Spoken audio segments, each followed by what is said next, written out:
And we're moving to this point where the irresistible force, the vibrational change, is coming face to face with what thinks it's the immovable object, the control system, but it ain't. And we're starting to look each other in the eye. And we're going to see more and more of this. The control system's going to come under more and more challenge and more pressure and more questioning as we move through this period. As the new energy, the new information epoch becomes more and more impacting upon human society, human perception, and the world in which we live. There is a change in the ocean of energy that we are living in and decoding. It's a new flow, and it's getting faster. And we have a choice here of getting in the canoe or the airbed and lying back and enjoying the adventure, where it's going to go, how the world's going to change, how our perceptions are going to expand. Whoa, I never realized that. I've never seen that before. Isn't that incredible? And all these things that are going to be happening, it's going to be an amazing world we're moving into. Or we can try to hold the status quo at a time when the energy status quo is changing and the information status quo is changing. And if we do that, then we're going to be using more and more energy just to stand still and hold on to life as we think it should be. And eventually, the flow is going to get so symbolically quick and fast, and people call it the quickening. It's the quickening of the vibration, that it's going to do this to the control system, wash it away. And we're gonna start, as we're affected by it, more and more people, it's happening to them now, never mind going to. We're gonna be becoming aware of many other levels of ourselves, many other levels of reality, where we can access insight and inspiration and intuitive knowing. And the world in our heads is changing as a result of that, those of us who are, or those people that are waking up. The control system, the Illuminati, loves to use this phrase for their new order, a new dawn. Well, there is a new dawn, but it's not what they think it is. It's a new dawn of human awareness, a new dawn of human consciousness. We have gone through this process where we once were, connected to a wider awareness. We've seen this control system move in, and now we're going to see the reverse. As we awaken and return to the true nature of the human being, as we move further into what we call the future. A human being that today's human being would not even begin to recognize. That's not possible to do that. That's impossible. It's matter of fact when you expand your consciousness from the five sense body mind level. And this control system is being dismantled vibrationally through information. It is going. And we're now in this wonderful period where humanity is standing up more and more and stretching itself and breaking the chains that have held us in servitude all this time. It's a wonderful, wonderful time to be alive and to experience this change that's coming, and the challenges that are coming in the shorter term, big time, is the control system is like a cornered rat, and it's going to throw everything at us to try to hold on to its power. As Einstein said, you cannot solve problems with the same level of consciousness that created them. And through this epoch of suppression that we've been through and control, we've had a level of consciousness that has created problems, and then some other people have come in with the same level of consciousness, called another political party or another religion or whatever. Same level of consciousness, different name, and they've not solved the problems. They've made them bloody worse. Why? Because it's the same level of consciousness. And we're now at the point where a new level of consciousness is emerging, a new awareness. So instead of saying it's impossible, they're impossible problems to solve. No, they're not. Most of them are manufactured problems, and the rest are caused by ignorance of reality and self. As we move into this expanded state of awareness, what we call impossible problems to overcome will be gone. And it's not that we have to find enlightenment. We're already enlightened. We're already all that is, has been, and ever can be. What we've done is allow barriers of belief system and preconceived ideas to keep us vibrationally from connecting with that infinity that we already are. And that means breaking the spell. Breaking the spell on the human psyche, because that's what it is, a spell that's been cast upon the human psyche to keep us in an hypnotic trance so we forget the true genius, magnificence of who we are. And these are the people, most of them unknowingly, who have cast the spell as middlemen and women for that which is truly casting the spell in the background, the programming of our perception.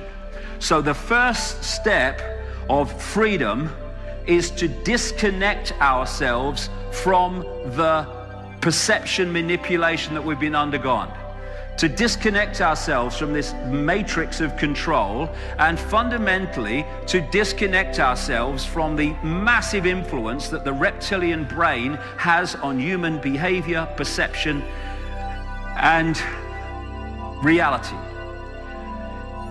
What is the basis of the reptilian brain? It's survival. It's based on fear. We need to be, when we're in states of fear, we go into a survival response reptilian brain. It gives us insecurity, because the reptilian brain's always insecure, because it's always looking around, what's the next danger? So when we go into the reptilian brain level of perception or reality reading, then we go into states of insecurity, because that's what the reptilian brain is, and anxiety too, this anxiety that people have. And you can feel anxiety and not have any idea, why am I feeling anxiety? My life's going fine, but why do I feel anxious? Because this is talking to us all the time. And the reptilian brain is always anxious again, it's always looking, there's always a problem to find, always a danger to find. That's its whole mechanism, its whole system. And therefore, when we go into the reptilian brain state of reality, we are going into big time into the control system's collective mind that is there to turn their mind into our mind. And so, overriding the reptilian brain. The reptilian brain does not think. It does not work things out, it reacts. That's what it does. So when we fall into behavior responses where we're reacting to situations, not deep breath, think it through, let's have a look at this calmly, that disconnects us from the reptilian brain and its impact, and its impact on our behavior and response. So one of the, we have this phrase, when you get angry, count to 10. Well, let's try 20. That might be better. But you keep getting caught, because that's our natural response mechanism. But the more you work this through, I know from experience, you take a deep breath. When you're faced with a situation where you'd normally go, bang, reaction, survival, you can't say that about me, oh my God, what's going on, oh my God, global warming, oh my God, what about the economy, and oh my God. You go, okay, I'm looking at this calmly, I'm going to think this through, and then I'm going to make a calm decision on how I respond to this. Now other parts of the brain and the mind are impacting upon our behavior. We're no longer controlled from this thing, which I mean, this is panic. This is the genetic version of panic, the reptilian brain. So the more we can calmly think things through, not react, not reacting with emotional immediate responses, we're disconnecting from that impact on our behavior of that reptilian brain, which is the microchip through which the collective mind of the control system speaks to us and creates this monopoly, as Neil Haig calls it, which is this society that goes round and round and round and round as we react and respond in incredibly predictable ways. It's amazing, how you can go anywhere in the world under so many different cultures and backgrounds, and yet you have a situation, it might be in a bar, in the street, or wherever, and the number of times you see people react in exactly the same way. And if you type data into a computer and then press enter, you know how it's going to react because you've programmed it to react like that. And every computer is going to react the same because the same data is going in. And enter is the reaction. And because we've fallen so much into the body-computer level of perception, we do the same. A situation emerges in this country or that country, and bingo, the reaction is the same. Why? Because consciousness is not involved. It's data in, situation, computer reacts, press enter, and that's why human responses are so predictable.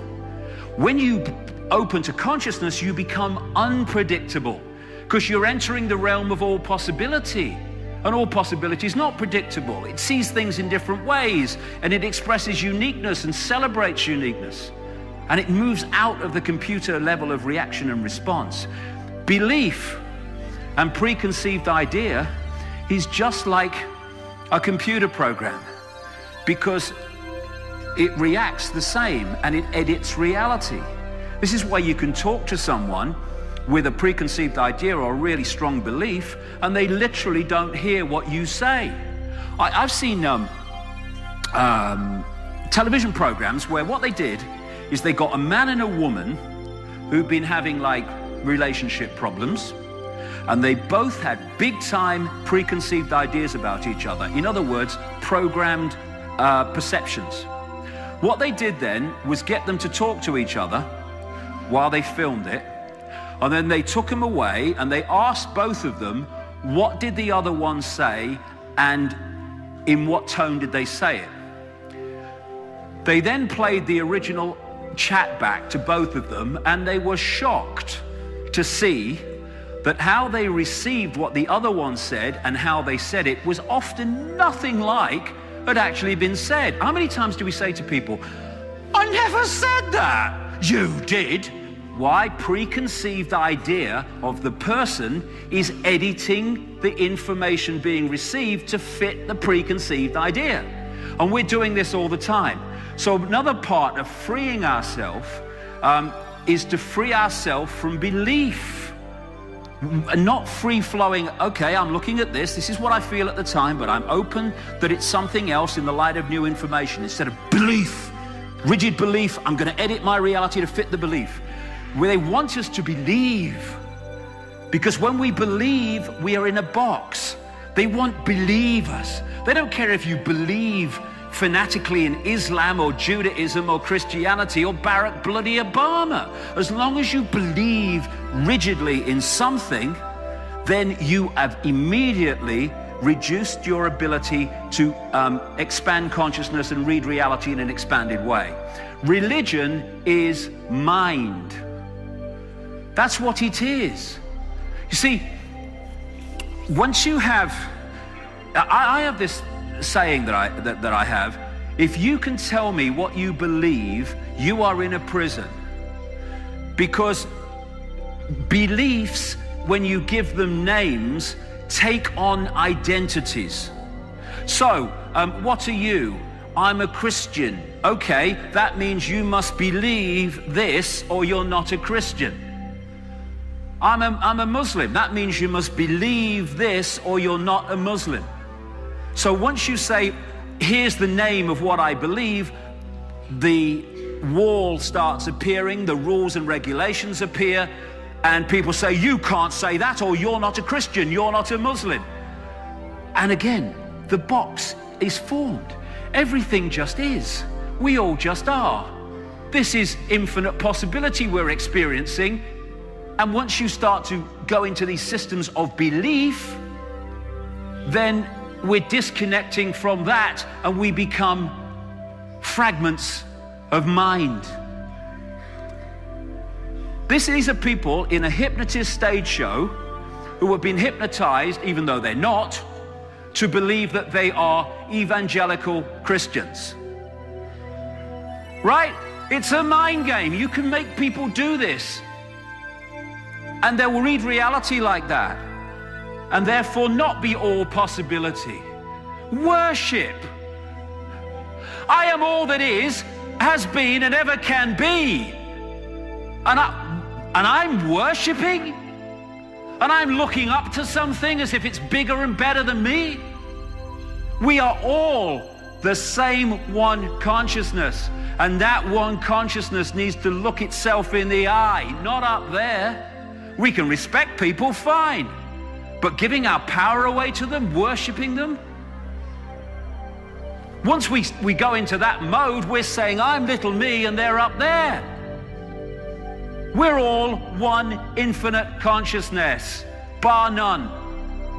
And these are prisons of the mind, prisons of consciousness that keep us from consciousness. We call them religion, politics, race, the biggest one, self-identity, that hold us in servitude to little me, to limitation. I identify with my race. Why?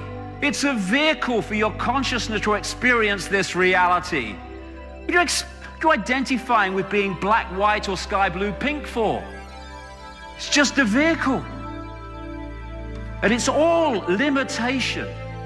And when we see life through the tunnel vision of preconceived idea and rigid belief, we're never going to A, express our true magnificence, and B, we're never going to understand what the hell we're part of and what we're doing here.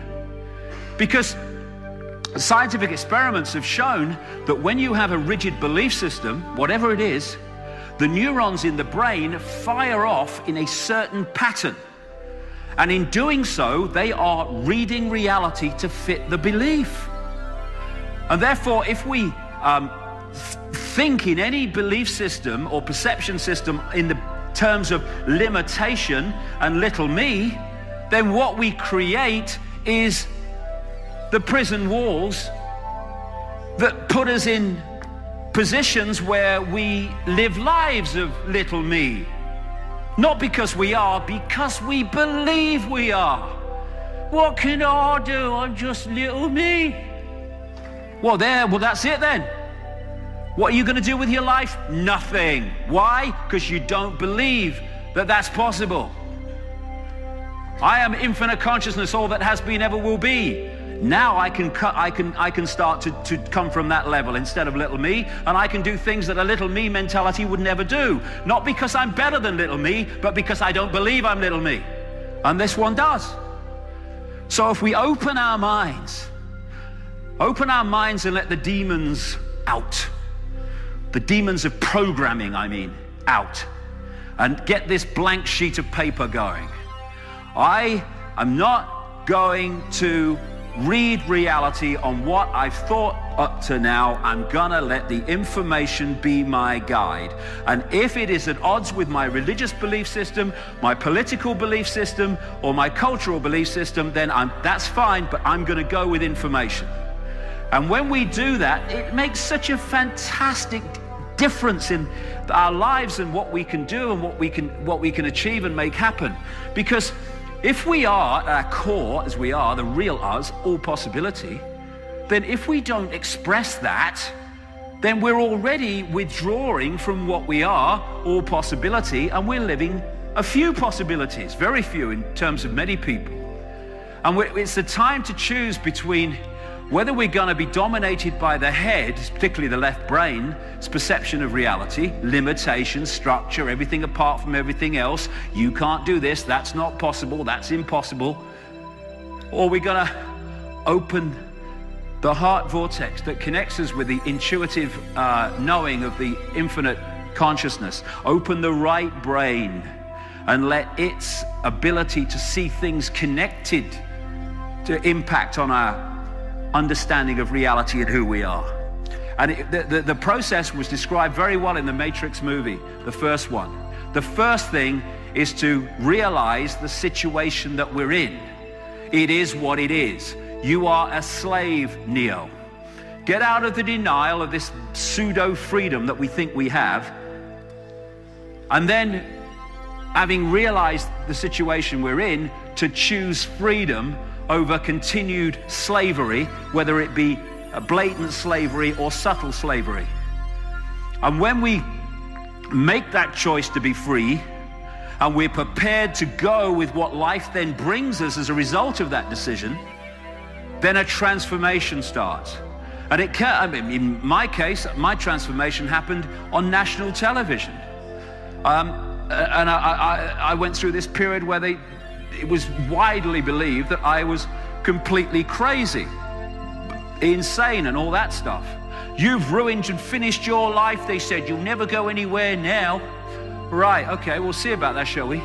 And the transformation is breaking down the energetic construct that we have created by our previous sense of self.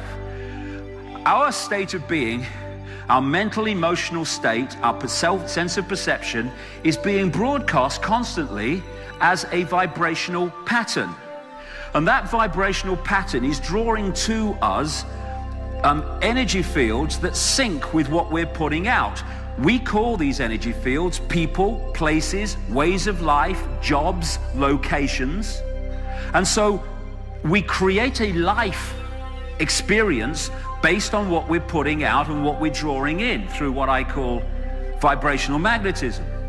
When we go through this transformation that I'm talking about, where we say, I can see the situation I'm in, I choose freedom, then there is a change, often dramatic, not always, a change in our vibrational broadcast state, because we have changed our attitude, we have changed our sense of perception.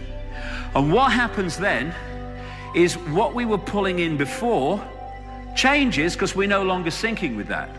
And what can happen in these transformational periods, and there'll be people in this room will be going, that happened to me, that happened to me, that did, is people go out of your life because you're no longer connecting them vibrationally.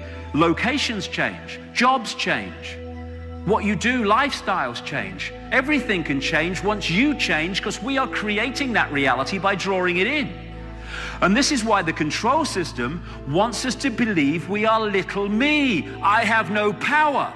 Because when we believe that, we are putting out a vibrational pattern that says, I'm little me, I have no power. What do we draw into our lives? Manifestations of little me and I have no power. So that's why they're trying to program us to believe in that, because they know we'll then create it in the holographic reality. And when we go through some of these transformations and we're breaking out of the whole patterns, it can be frustrating.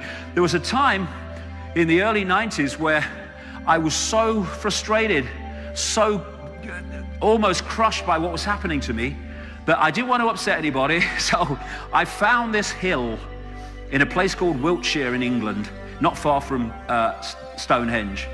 And I walked up this hill. There's nobody, no houses behind. And when I got to the top, I screamed my bloody heart out just to get this frustration out of me.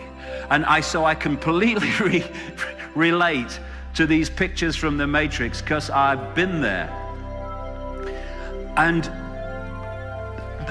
once we start to awaken, we start to, as they say, know thyself. And stop relating with David Icke and Charlie Smith and all these names that we give to our experience, and start to connect with the true magnitude of who we are. This is who we are. Everything from the beginning, my birth, my ancestors, my children, my wife, everything comes together simultaneously. I saw everything about me and about everyone who was around me.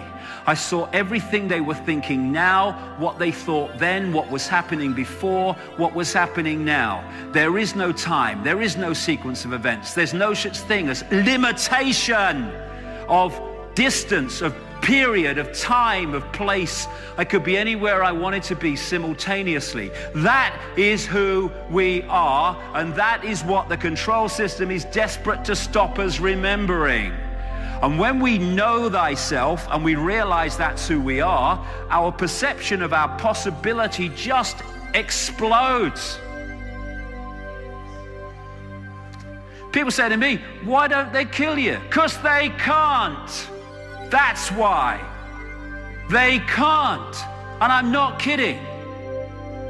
If they cannot enter my decoding system as being able to remove me, they cannot remove me. Because if I don't decode it, it cannot manifest holographically.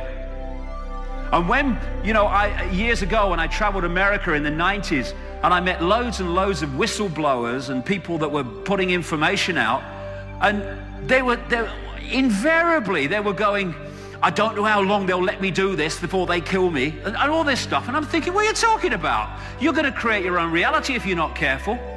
All those people are either dead or have had their lives destroyed financially by the system. Why? Because they believed it was possible. Therefore, they decode it into holographic reality. Bingo, it's happened. We need to redefine ourselves, not from I can't, to the true magnitude of who we are, not just as a concept, but living it, bringing it into this reality. And then we'll see where the power is. And it's not with a few dark suits in some government department. It's here. That's where the power is. And as we redefine ourselves from little me, I'm just a human, to I am infinity, having an experience as a human. No more little me, no more control system. One depends on the other for their existence. Instead of looking in the mirror and saying, that's me, with all its limitations and oh my goodness me, I'm losing my hair and all that stuff, to seeing that that's a reflection of the vehicle through which we are experiencing this tiny frequency range we call the world. To stop looking in the mirror and identifying with that as who we are and realizing that that is who we are. What that near-death experiencer describes is who we are. This is the choice. This is that fork on the road at the start of the day. Are we going to be consciousness or mind? Are we going to be all that is or little me? And if we choose all that is or anything like it, then the control system's over. Escaping the box. First of all, stop lying to ourselves. That's how we escape the box, one of them. There's this thing that they call cognitive dissonance. And what that means is that you have a belief system and you come across an experience or information that puts a challenge on that belief system. And you go into an uneasy emotional state because there is a difference between your belief system and the information or experiences you've had. And they call this uneasy state in psychology cognitive dissonance.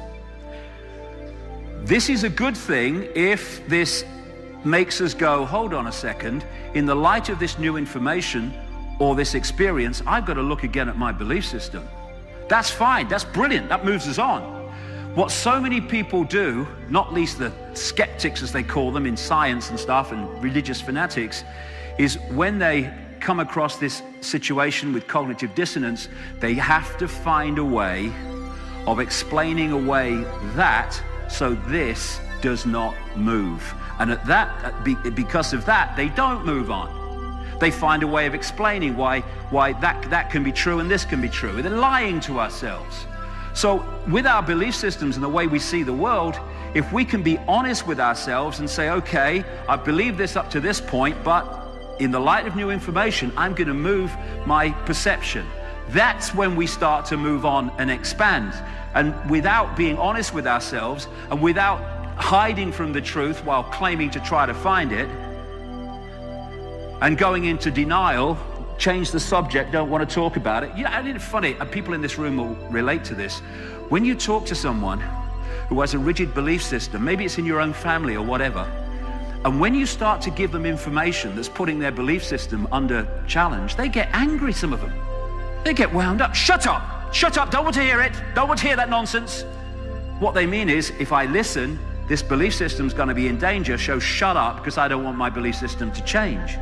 This is what I mean by being honest with ourselves, to be open to all possibility instead of defending preconceived ideas that we've had in our life up to this point. It is what it is. And if we find new information and we think, well, I've been a Christian all my life and now I can see that there's more to know than that, or I've been a Muslim all my life, and then that's brilliant. Instead of saying I have to defend my belief system because if I don't, I've got to admit to myself that I've been believing something I now know not to be true all these years, then we don't move on. But if we say, hey, this is fantastic, I can see life in a different way now, that's wonderful. Instead of being embarrassed because we suddenly realize that we've not seen the world as it really is up to this point. None of us have. None of us know what there is still to know.